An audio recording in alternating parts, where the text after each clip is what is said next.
Segundo domingo del tiempo ordinario.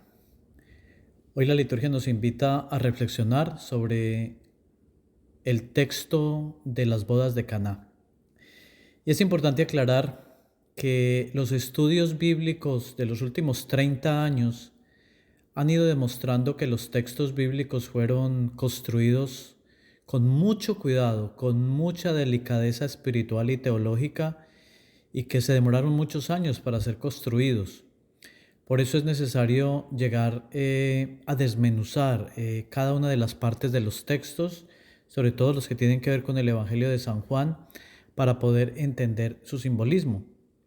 Y este texto concretamente, que habla de la ineficacia de las prácticas externas en la espiritualidad y la eficacia de la experiencia interna del amor para transformarnos, abre un panorama magnífico para todo un trabajo espiritual. Voy a ir comentando el texto y voy a ir aclarando toda la simbología que tiene el texto. Al tercer día hubo una boda en Caná de Galilea. Al tercer día es una expresión que nosotros encontramos en el Éxodo, sobre todo en el capítulo 19, versículo 10, en donde el texto manifiesta que la gloria del Señor se manifestará al tercer día. Es decir, que ya de entrada el texto nos está hablando que en este texto que aparece en el segundo capítulo, ya vamos a ver todo el análisis programático de salvación que trae todo el Evangelio. Hubo una boda. La boda es el símbolo de la relación de Dios con su pueblo. Una antigua alianza, una antigua boda que, dadas las condiciones de los sacerdotes, de los escribas y de toda la gente importante de Israel, una tergiversación y se convirtió en aridez. Viene una segunda alianza con un nuevo esposo, que es Cristo, que introduce dentro del ser humano un elemento diferente, el amor. Porque una vez que el amor inunda la esencia de un ser humano, ese ser humano deja de ser destructivo y se convierte en un ser absolutamente constructivo.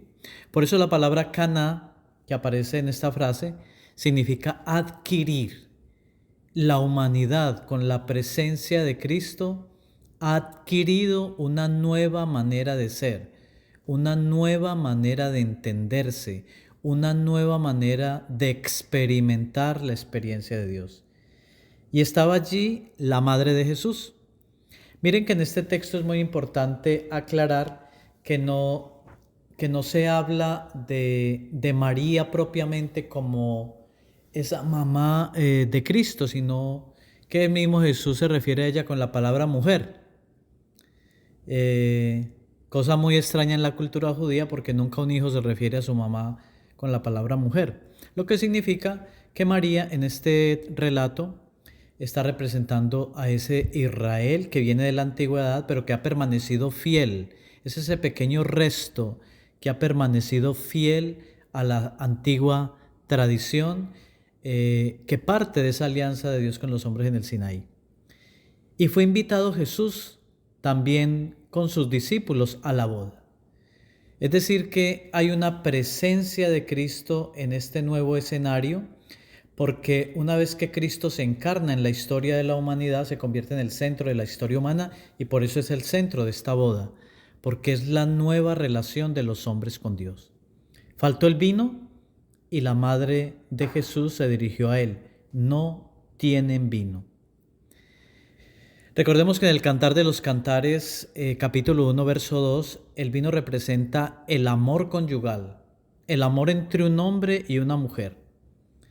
Es decir, que si el texto dice que no tienen vino, eso simboliza que el pueblo de Dios no tiene experiencia del amor de Dios y por tanto no responde a Dios con el mismo amor.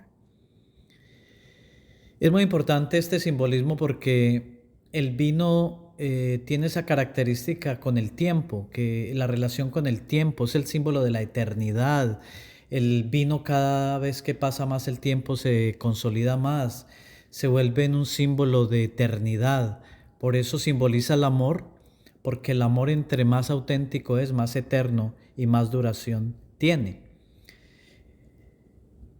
Jesús le contesta: ¿qué nos importa a mí y a ti, mujer? Todavía no ha llegado mi hora.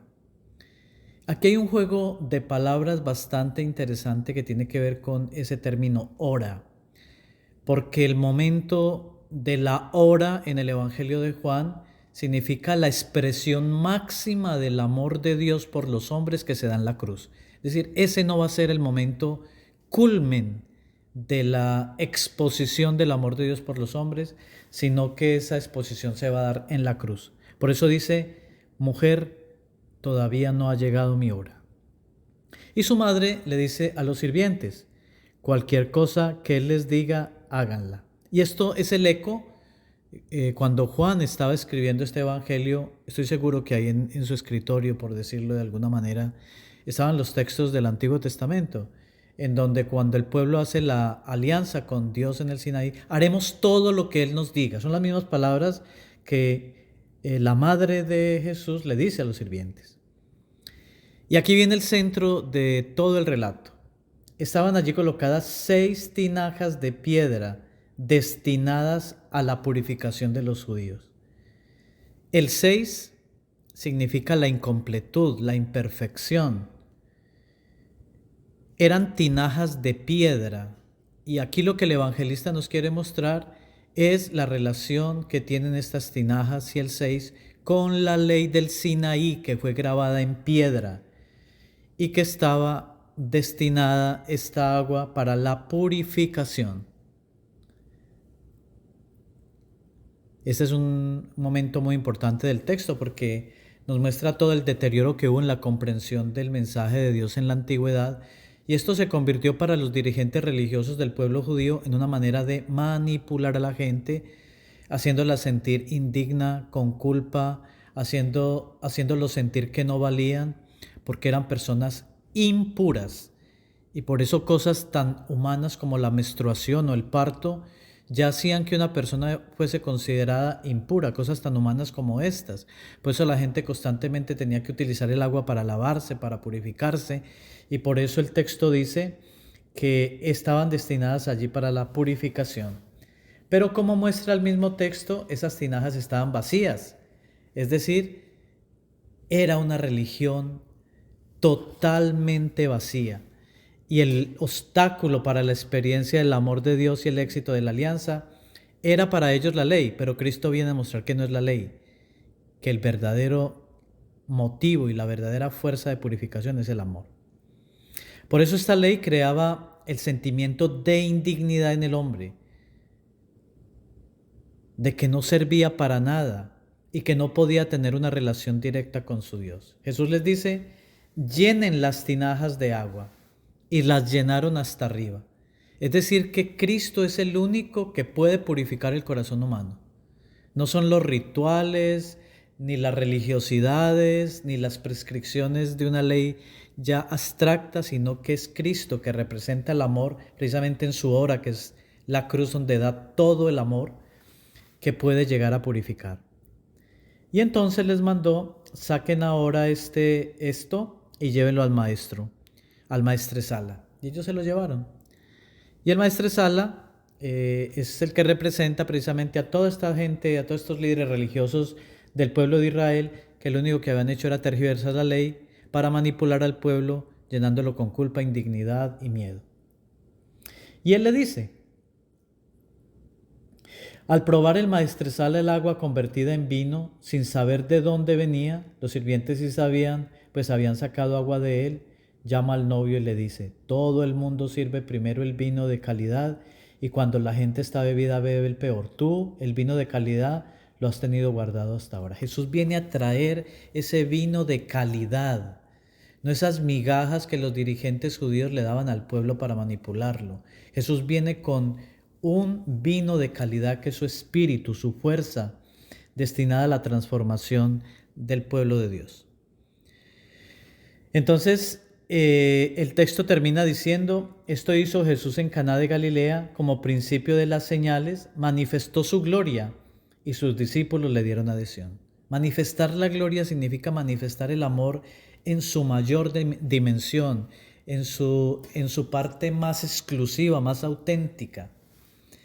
¿Qué nos podemos llevar de este pasaje? Este pasaje de las bodas de Caná presenta precisamente de manera simbólica al pueblo de la antigua alianza, representado en la boda, y dominado por un sentimiento de culpa, las 6 tinajas destinadas al agua de la purificación, que le impide la experiencia del amor de Dios. No tienen vino. Por eso dicen no tienen vino, porque ese ritual de purificación no alcanzaba para que la persona experimentara el amor de Dios. Jesús muestra el vacío y la inutilidad de los ritos purificatorios. Las tinajas no contenían agua y hace gustar el amor de Dios, el vino de calidad, el Espíritu, que será comunicado como fruto de su muerte, su hora. El Dios amor es todo lo contrario del Dios de la ley. Nunca separa al hombre de él ni cesa de ofrecerle su amor. Dios, con el nuevo vino que viene a traernos, no humilla al hombre, sino que lo dignifica haciéndolo semejante a él. Que tengan todos una feliz semana.